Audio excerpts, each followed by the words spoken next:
हमको मिल गया, दूसरे को नहीं मिले, ठीक है। और कुछ लोग तो ये जन्म के आधार पे ले लेते हैं। बताइए, देखे एक वीडियो, एक महिला अपना जाति बता रही थी। हमने कहा दोस्त इसमें तेरा क्या रोल है? मम्मी पापा को थैंक यू बोलो ना। किसी के पैदा होने में, बताइए मेरे पैदा होने में मेरा क्या रोल है? अब उसके आधार पर मुझे कुछ मिल गया है तो ये गिनाने वाली बात है। और मजेदार बात जान लीजिए, सिर्फ इतने तक नहीं रुकते हैं, और दूर चले जाते हैं, कोई और महान चीज से अपने आप को जोड़ देते हैं। राम परशुराम, कोई ऋषि मुनि, पता नहीं कहां चले जाते हैं। अरे कुछ अपने लाइफ में भी तो पैदा कर लो, कुछ अपने जीवन में अचीवमेंट कर लो ताकि अपना परिचय बता सको। माना कि तुमने मेहनत करके जेएनयू में एडमिशन लिया, बहुत धन्यवाद, तुम्हारी काबिलियत, तुम्हारे मेरिट को सैल्यूट। तुम उतना ही मेरिटोरियस है जितना मेरिटोरियस देश के प्रधानमंत्री हैं, माना। और इतना मेरिटोरियस है कि इजराइल के प्रधानमंत्री को इंप्रेस करने के लिए डांस कर रहे हैं। उसमें क्या है ना कि प्रधानमंत्री डांस करते हैं इजराइल को इंप्रेस करने के लिए, वाइस चांसलर डांस कर रहे हैं प्रधानमंत्री को इंप्रेस करने के लिए। और क्या हो रहा है मुझे बता दीजिए तो जरा। एडमिनिस्ट्रेशन में लेटने का कंपटीशन है सर। ऐसा नहीं कि नॉर्मल झुक करके साष्टांग प्रणाम करना है, जमीन को चाट चाट करके कुआं खोद देना है वहां पर। तो एक जेएनयू की संघर्ष की परंपरा और एक यह सिलसिला है। एक जो है ना नमस्ते सदा वत्सले की परंपरा है कि संघर्ष मत करो, माँ बाप के कृपा से अपनी जाति गिना दो, कुल धर्म के नाम से जो है अपना धर्म गिना दो, दूसरे के कर्म को अपना कर्म बता करके अपना अधिकार सुनिश्चित कर लो। माना कि तुम बहुत मेरिटोरियस हो, हम भी थे, हमको कौन सा जो है फ्री में नंबर दे करके जेएनयू में एडमिशन हो गया था। सर आप इंटरव्यू में थोड़ा भी मदद किए थे हमको। ये जो मानसिकता है इसी को कहते हैं गुलाम मानसिकता, और हमको नागरिक से लगातार गुलाम बनाने की कोशिश की जा रही है। जब हम ऊपर से जाते रहते हैं कभी कभी, तो जेएनयू में आज भी सबसे ऊंची कोई चीज दिखती है तो वो लाइब्रेरी दिखती है, और मन में एक सुकून रहता है कि चलिए आज भी जेएनयू का एडमिनिस्ट्रेटिव बिल्डिंग लाइब्रेरी से छोटा है।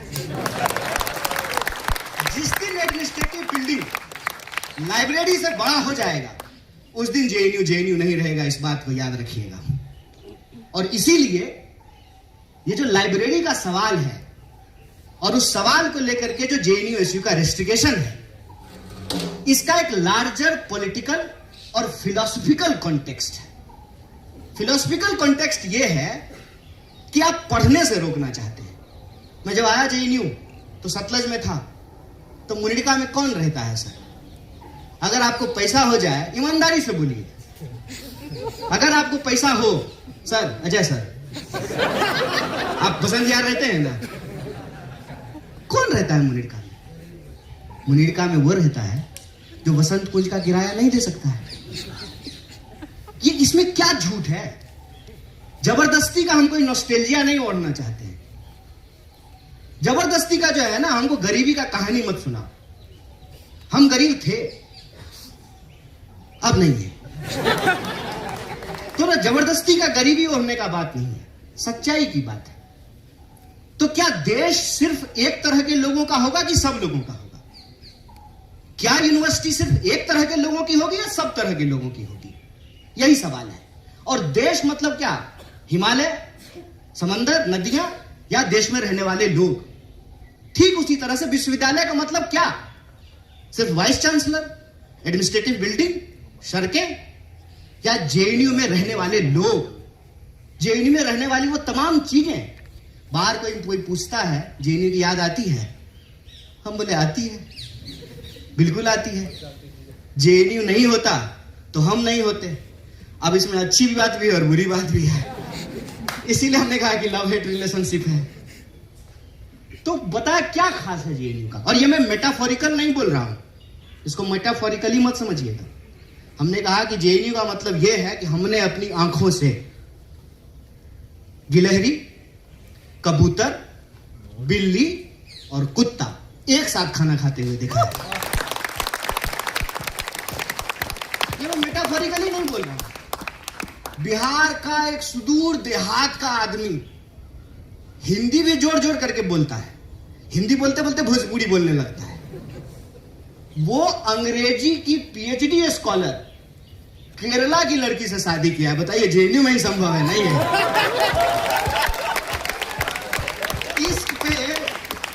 इश्क पे जो है मैम ने जो है कविता कही, ये इश्क जो है आपके होने का, आपके बीइंग का, आपके वजूद का, कि तुम ही तुम नहीं हो, हम भी हैं। देश प्रधानमंत्री नहीं होता है, सिर्फ प्रधानमंत्री नहीं होता, हम भी हैं। विश्वविद्यालय सिर्फ वाइस चांसलर नहीं होता है, हम भी हैं। और क्या मांग रहे हैं? पढ़ने के लिए जा रहे हैं। कौन जाता है? पिटते हैं सारे लोग, आप में से सारे लोग पिटे होंगे पढ़ने के लिए। कौन पढ़ना चाहता है? किसको पढ़ने में मजा आता है? खेलने में मजा आता है, सिनेमा देखने में मजा आता है, रील देखने में मजा आता है, रील बनाने में मजा आता है। पढ़ने में किसको मजा आता है?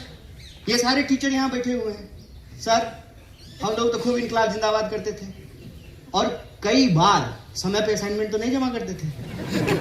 और ये जो रेस्टिगेट हुए हैं, ये किसी एवरेज स्टूडेंट से कम ही लाइब्रेरी जा पाते होंगे बेचारे। ये तो दूसरे के अधिकार के लिए रेस्टिगेट हुए।